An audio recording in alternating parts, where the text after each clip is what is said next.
bottle. Are you? Can that be in the first 30 seconds of the episode?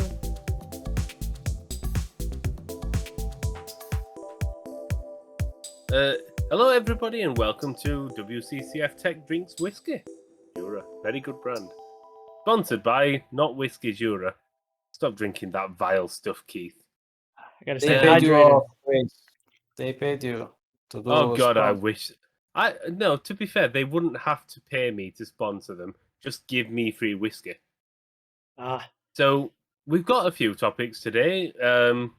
Pretty much E3 related stuff and a few things coming up. Well, it's everything about what's coming up in the future. Deep Silver, the big games aren't going to be at E3. That's what's been said. 2K, they've got quite a bit in the pipeline, and we're probably going to hear a few things.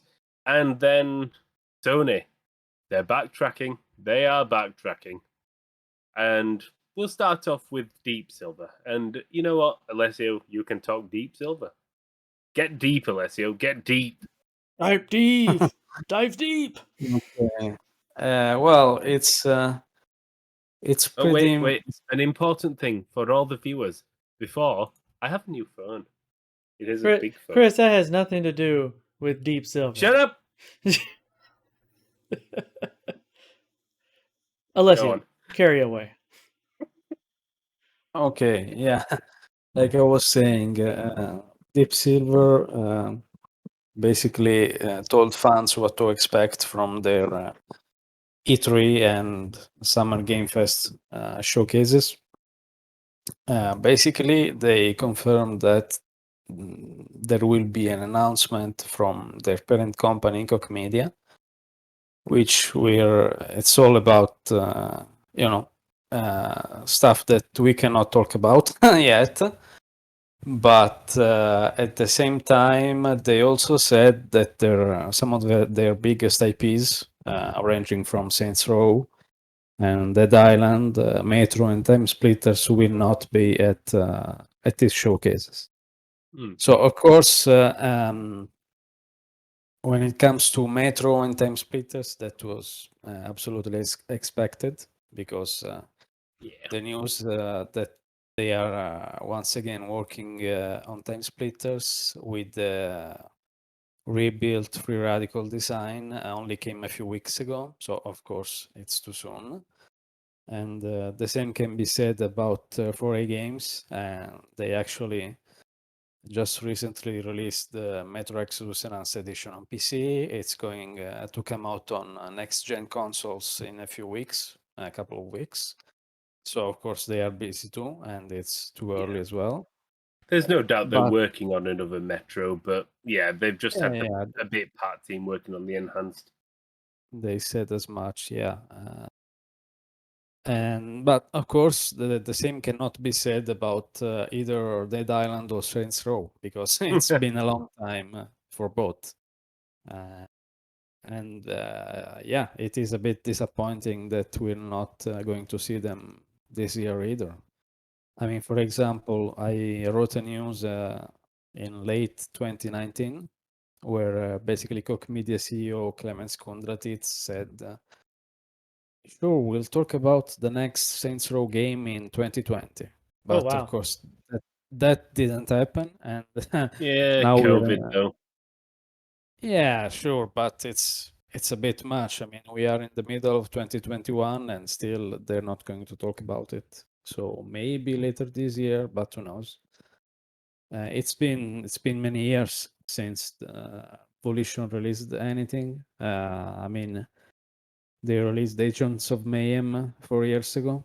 I think that's what's going to happen. We're going to have Agents of Mayhem 2. No, that's not. You never know. Not happening. And of course, Dead Island is even worse, because that game is now really seriously approaching Duke Nukem Forever levels of development. Well, how long has Dead Island 2 been in development? You must be looking about. Then again, we say development. Obviously, there's the pre stuff, so maybe I don't know. When was Dead Island released? It was announced at E3 2014. Now, Yeah, I even managed to play that game, or well, a build of the project at Gamescom that year when it was back at Jaegers. They were working on it. mm. Then they dropped from the project. Sumo Digital took over, Yeah. I think and that 2014 and 15 version was leaked, wasn't it, last year? yeah, maybe I think so. Yeah. Yeah, but yeah, so Sumo Digital took over. We still didn't get anything, and eventually, about a year and a half ago, there was another change, and now they're working on it at Dambuster Studio. Oh, well. So yeah, we're still 7 years later after the announcement, and we're still clueless of when and if it will ever release. So Half a Duke Nukem. Maybe. yeah. So basically, still lots of the big IPs at Deep Silver are still missing this year at Yeah. least. I think that's the thing. Deep Silver, I've got a lot of big IPs when you look at such as Metro, Dead Island, Saints Row, but they've got a lot to share. I think. Obviously, we know about some things which we can't talk about because part of the secret society. You're not involved, Keith. Then Probably for the best. yeah, but they did reveal some games in the past which I quite like the look of, such as Chorus. So yeah, they've got things to show. I hope that we can see at least more of Chorus, since that's supposed to come out this year, unless they delay that too. So COVID, yeah. if possible. And Yeah. do you have any thoughts, Keithy? You know, I when it comes to Deep Silver, I like to wait until their stuff is out. You know, Dead Island 2, I want to play it. But I'm going to need to see it, you know, before I invest in it.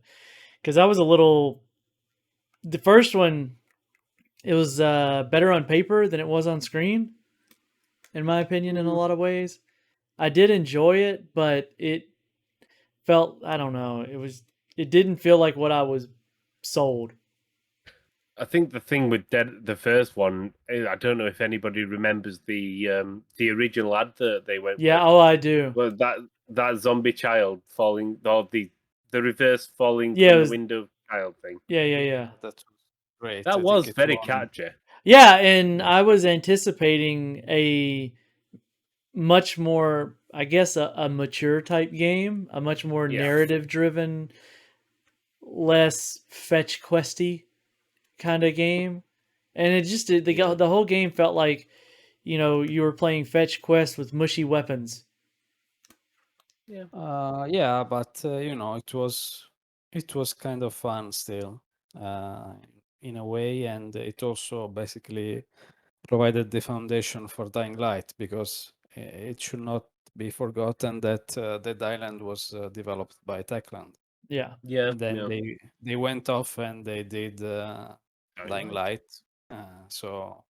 But yeah, Deep Silver hasn't been able to make another Dead Island without Techland date. So that's that. Yeah, Yep. 3 different studios now. We'll see. I think we'll see it because they've probably invested far too much money not to release it now. It's Makes just sense. one of those things. You might as well recoup some of your investment. I mean, I'm not one of those that say, "Oh, zombie games, enough zombie games." No, I'm fine with zombie games. I'm good Just as with long them. as they're done well. Yeah. You know what I want? And it's somewhat related. I don't know if you guys ever played it. There was a twin stick shooter on PlayStation 3, Dead Nation.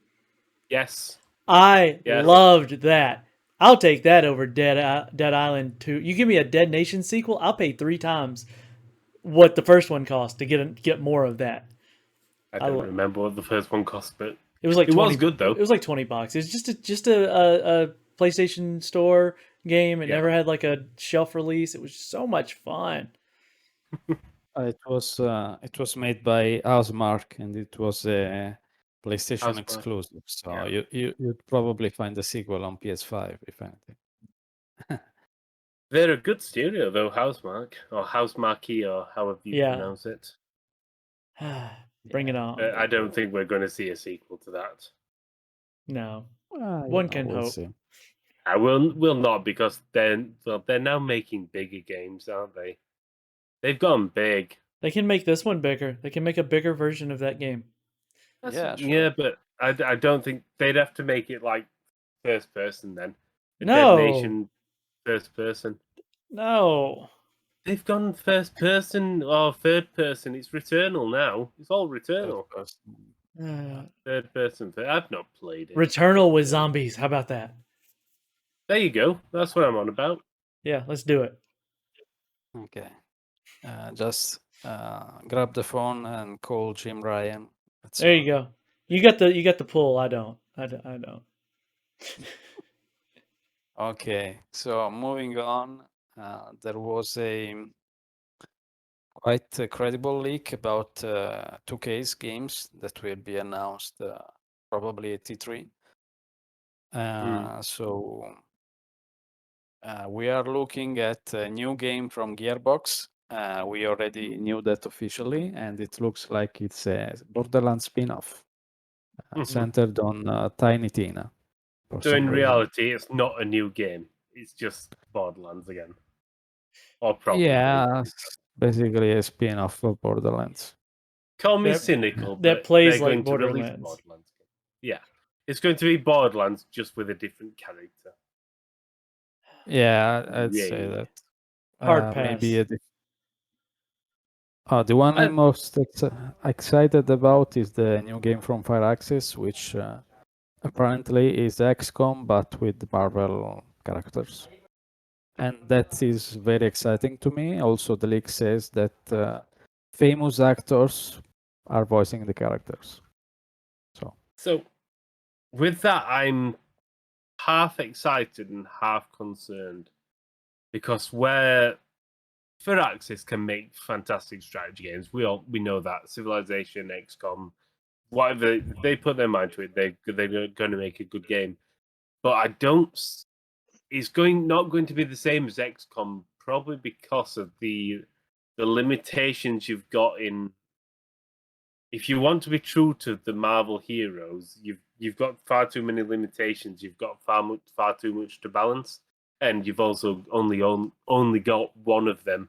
Whereas games like XCOM, you're as much as they become very important once they've leveled up your characters, but they are dispensable in the fact that you can just get another meat shield to take their place when they die, and just give them the weapons needed.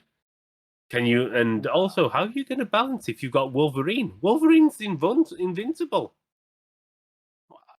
It's not. He's a always power like move. that. I mean, in the Wolverine! comics, they always have villains that somehow can stand up to them, in some way. Yeah. So, and also I think actually it could be a great fit if done well, because I think XCOM is great in terms of mechanics. It's about as good as it can be or near that level, but in terms of I don't know, narrative, it's just not the best game, perhaps, even as a turn-based strategy game or real-time tactics, whatever. Well, turn-based tactics. And I think the fact that you have such a defined and well-known IP with very strong characters, it could bring it, I don't know, much more pathos and a cinematic narrative on top of their great mechanics with XCOM. Yeah, I think that's the thing, is creating a narrative, and we'll see if that works. Honestly, to be fair, I think it can be done because games like Marvel's Ultimate Alliance, they're action RPGs, but they've got sense of strategy, or you can look at them and figure something out. the narrative's going to be the interesting thing. In reality, Firaxis have never really done stories that much. It's always been creating your own story, so be interesting to see how they do that. And also, if there is a way where you get that emergent gameplay where, like, territory conquest or something along those lines. No, it's interesting. It's far too early to know. Yeah, we need more data, but it is intriguing. I mean, you can already picture that the Stark Tower could be the base, for example, and also you have like Hank Pym or other famous scientists that could do the research part. Yeah, and, using them, of course. just using for the roles. But I think the interesting thing is this is probably going to be the last game, and well, not this one, the previous one we talked about, the Borderlands spin-off, which I'm not looking forward to. But yeah, that's probably going to be the last Gearbox game for 2K or Take-Two. Yeah, that's likely since they are now under Embracer. So yeah. Yeah. And also, well, there is another game from that 2K leak.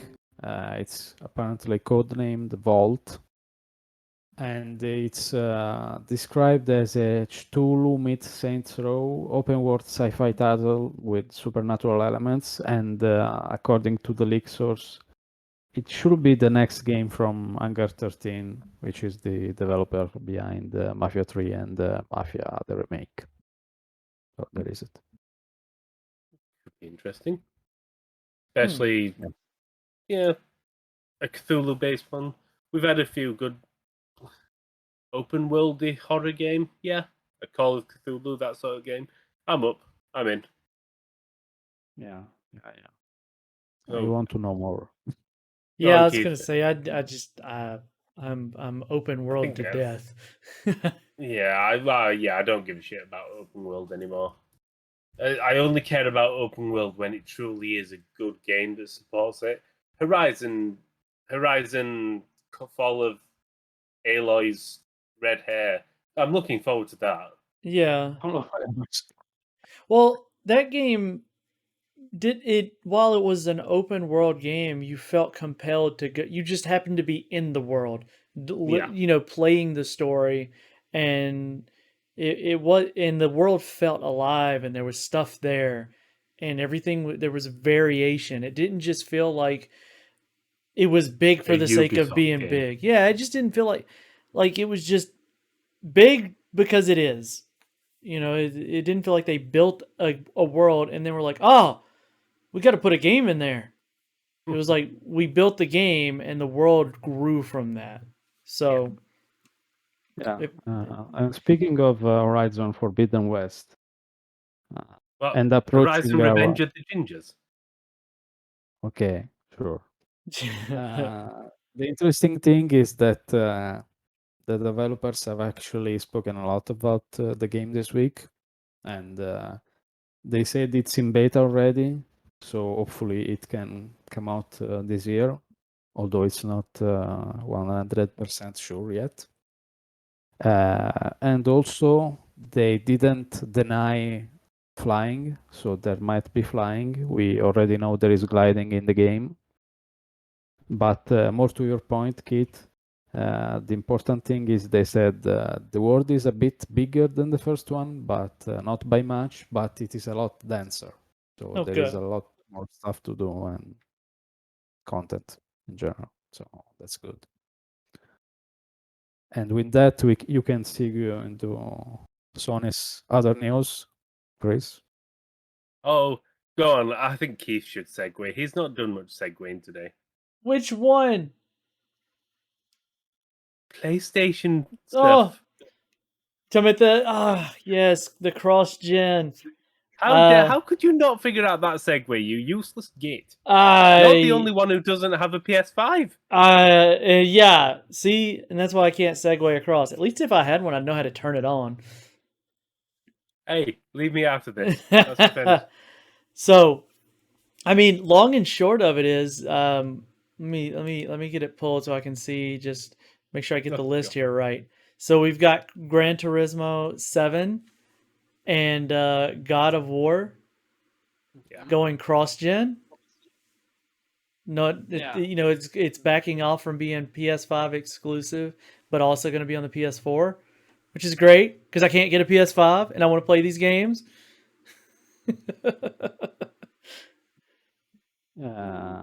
Yeah. I don't know. I mean, for God of War, it was never explicitly exclusively mentioned. Yeah, mentioned that it was a PS5 exclusive, but actually for Gran Turismo 7, they did state it in a trailer. So apparently the decision was made only a short while ago, and as such, it is different. It is difficult to imagine that it's not being, I don't know, limited by also working on old hardware. I mean, by now the PS4 is really quite old. And also, I guess more to the point, I mean, many gamers pointed out to Sony's backtracking, as Chris said earlier, because if you remember last year, they were all about, we believe in generations. We believe in generation, contrarily to Microsoft, who said at the time that for the first 2 or 3 years, the game should be cross-gen. So they were upfront about it. Sony actually let everyone think they weren't going to do many cross-gen games, and that's not really true because most of their titles are cross-gen, turns out. Yeah, I think the reality is that they probably did believe in generations when they couldn't make enough PlayStation 5s, but, well, they can't, so they can't afford to believe in generations. So, it's a weird one because even if they released it as a PS5 exclusive, the people who have the PS5, they'll buy the game, and then it will still sell. It will just sell as it'll have a longer tail. It'll have a longer tail. So instead of everybody buying it right away, they'll buy it in over the period of a year or 2 years. But that's the problem with the industry. Everything's got to be. I've heard this quite a few times, and I've heard it from people on the inside of the industry. They don't care about sales after about a month, or they do care, but the most important sales are within the first week or two, and that's always weird to me. I guess that's because the longer the time and the more likely the game is subjected to discounts and they get more money. Less money, sorry. I think there's also the effect it has on shareholders. A massive sale. If a company can say, right, this thing sold, this thing made 500 million in 1 week, it sounds better than it made 500 million in 3 months. Because it just gives you that image that, like, is it keep making 500 million all the time when in reality we know it isn't, but it's a PR thing, I think, more than anything. But it could also be that, and also if they're waiting 2 years for people to buy it or 1 year for people to buy it, that's also part of the time that they're not buying microtransactions. Uh-oh. I don't know. Anyway, I do have a counter. Oh, go on. Yeah, I mean, a lot of people mentioned what Kit said before, that of course there is a shortage going on, but I don't think that argument has a lot of merit, because if you align the PS5 sales to date with the PS4 sales in the same time frame, Sony is selling more PS5 than they did PS4. So it's not like we have fewer people with the new console. I think the real difference is that PS4 was much more successful than PS3, which means they were more eager to leave behind PS3 with the PS4 than they are with the PS4, PS5, and PS4. Well, I also think there is a shortage in the respect that there's higher demand, partly driven by COVID and the fact that more people are now into gaming. Yeah, the idea of a shortage isn't necessarily that they're not making enough to sell. It's that they're not able to satiate the demand that they have for like the market cap.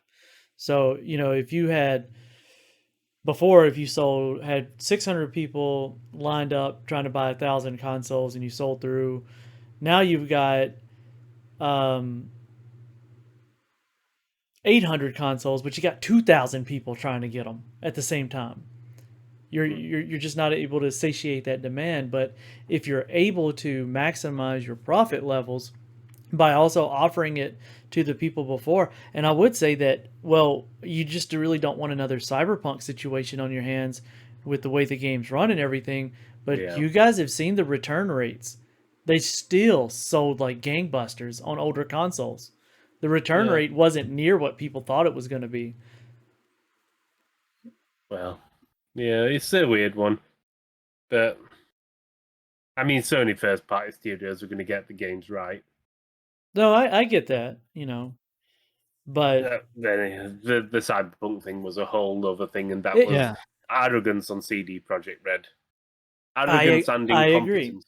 But I'm saying there's going to be a lot of people that may see that and have a worry, like, oh, these games, we expected them to be made for the next generation console. Now they're going to be backported and run on the older one. Are we going to have the possibility of running into that type of situation again? Yeah. Because like we said, an understandable concern. Yeah, I mean, Horizon is going to be on the PS4 as well, right?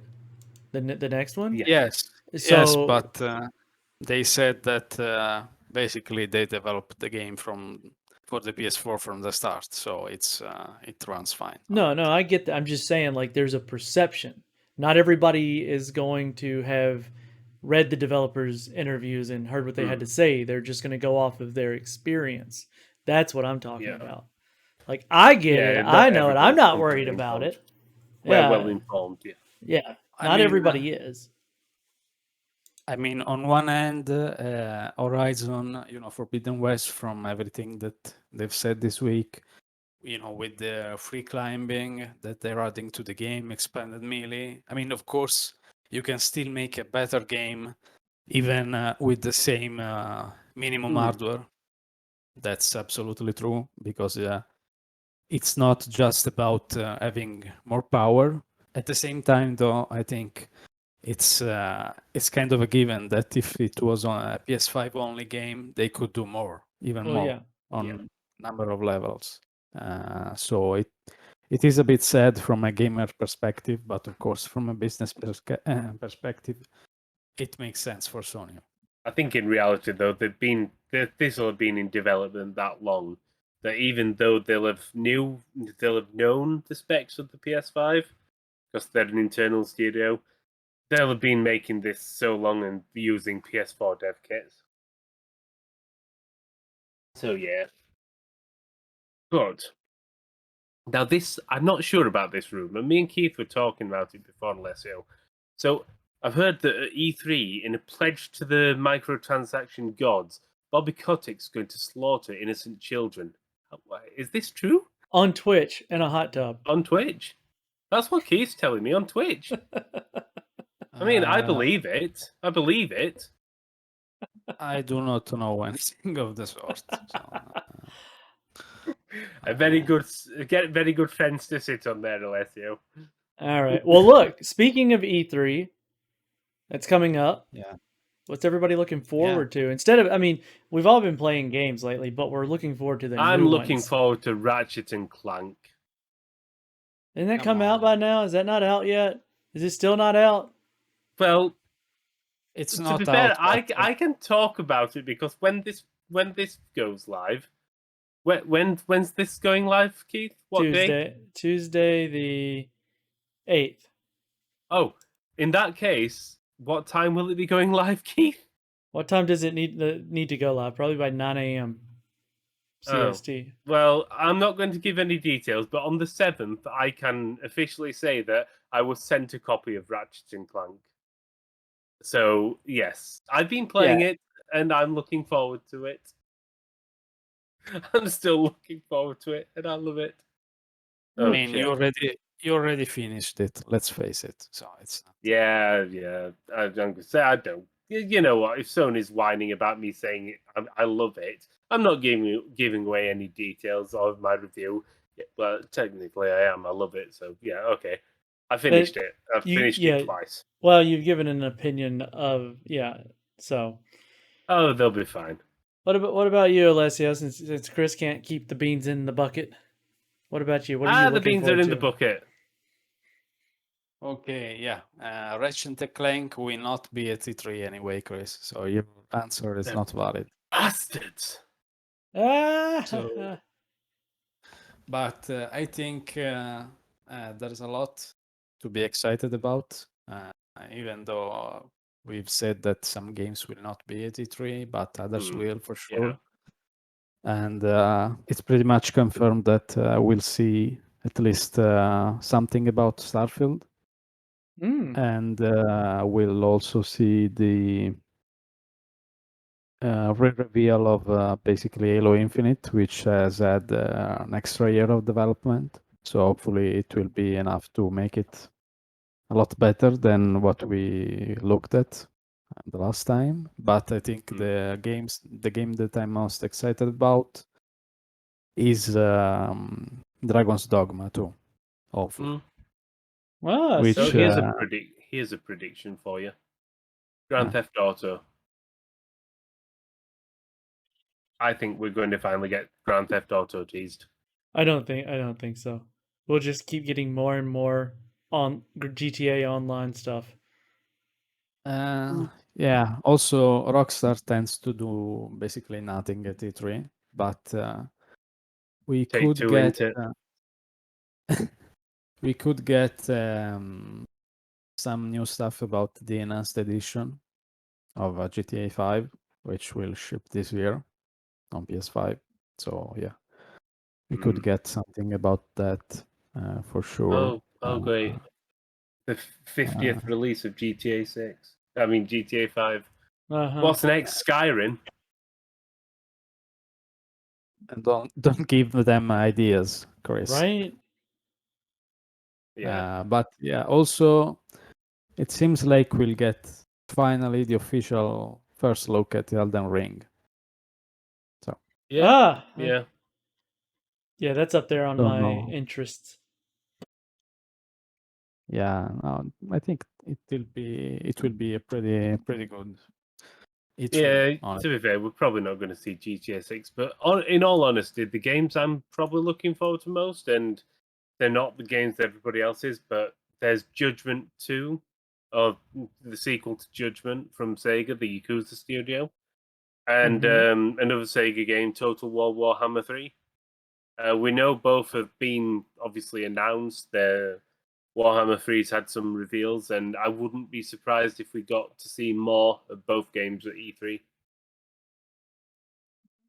Yeah, another game that's basically confirmed is the next title from Eidos Montreal, which is almost assuredly a Guardians of the Galaxy game. So there it is. Everybody's going Marvel. I'm just looking forward to see what they did with Halo Infinite. Like you said, they've had this extra time. What have they done with it? Can we get some more gameplay? Everybody's kind of wrapped up around Craig's head, and I'm like, I just want to see the game. Like, let's see some traversal. Let's see something more than just a little cutscene.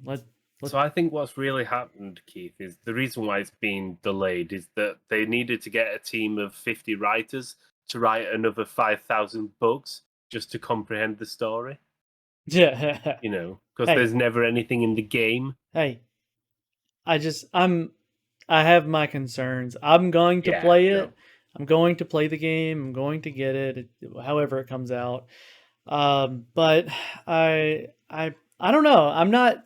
Everybody was, so worried about the visuals of the game, and people need to get over visuals. The only thing about the visuals of the game that bothered me were the little hexagons all over the screen with your shield. I didn't like that.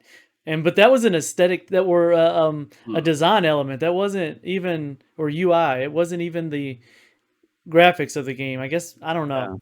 I wasn't free. Halo is not the kind of game that I've ever felt was the type of, it's always looked good for the generation, but it's never been the game that really showcases what a console can do or what its the game of its generation visually. It's about gameplay. Yeah, it's always been a good looking game with very solid mechanics and a pretty straightforward campaign. Like, but you know, multiplayer is obviously where its bread and butter was for longevity, but I don't know. I didn't have a lot to say about it when they showed it the last time.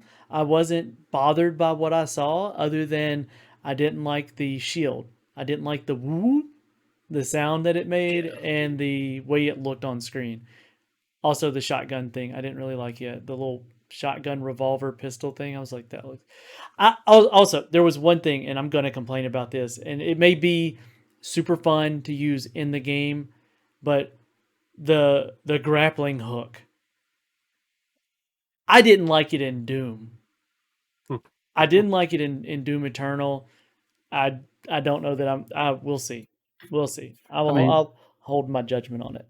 I don't know. I think the grappling hook generally just gives you more ability to navigate the environment. You know, if you do it well, it's hard to make it worse, to make the game worse. Yeah, they've just got to get good environmental design.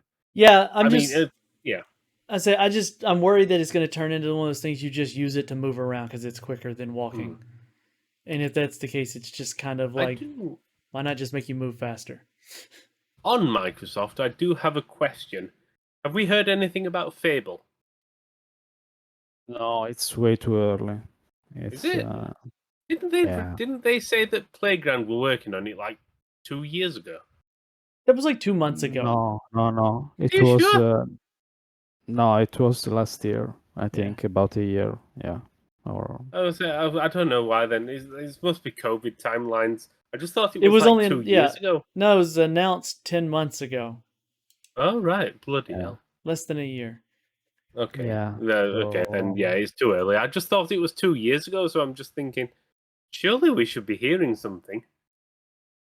Like, No, is I think, Peter Molyneux making a great return?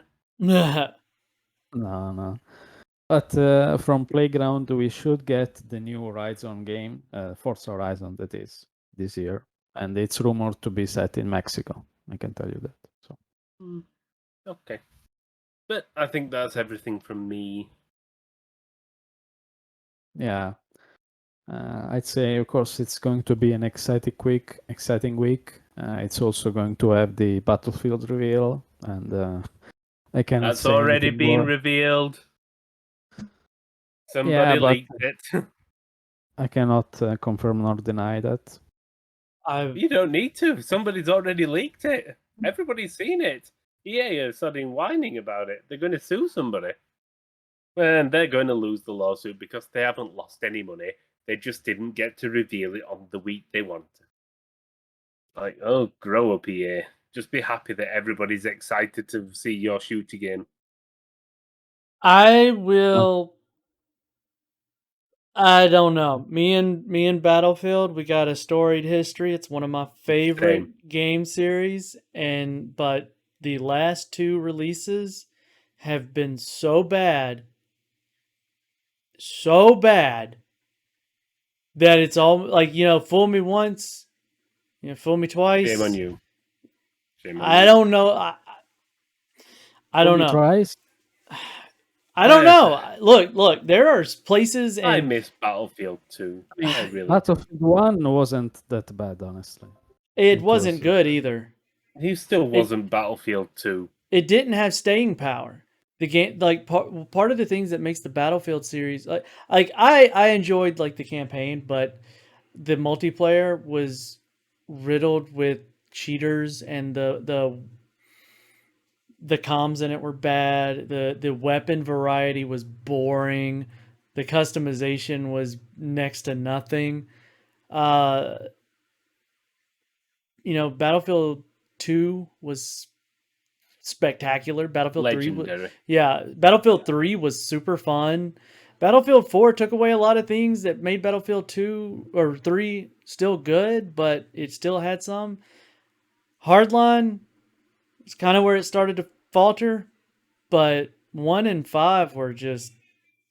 As weirdly as it is, I really liked Bad Company games. No, there's nothing wrong with that. Bad Company and specifically Bad Company 2's multiplayer was up there with Battlefield 2. The problem is I enjoyed the campaigns to be I did. I love the stories, and there is a story to still be told with the Bad Company series because it did not finish. It was very open. I just don't think they'll ever do it right if they try to finish it. You know, everybody's like, I want Bad Company 3, and I'm like, please don't sully that. I actually recently played through Bad Company again, and I still enjoyed it the whole way through. Yeah. Yeah, the only Battlefield I've not played, Hardline. Hardline is a solid single player. Not Volition. Is it Visceral? Yeah, it was Visceral. Visceral. The campaign was good, but here's the catch with Hardline is it shouldn't have been in the Battlefield name. It should have just been called like Hardline. Yeah. If you take away the Battlefield part and you consider it Hardline, it's actually really fun. The storyline is the multiplayer was kind of trash in it. That's the last game developed by Visceral. Well, before. Yeah, I knew it was one of the studios that EA decided to suck all the life out of, buy them, ruin them, etc.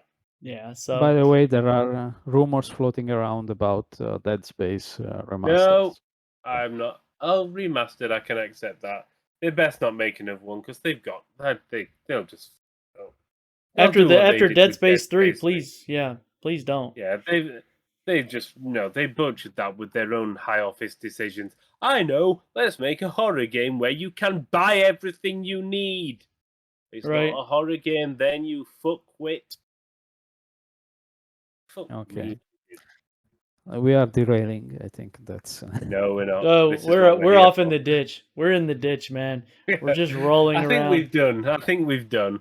Yeah, that's it for me, guys. Yeah, I think I'm done. Anything else from you two?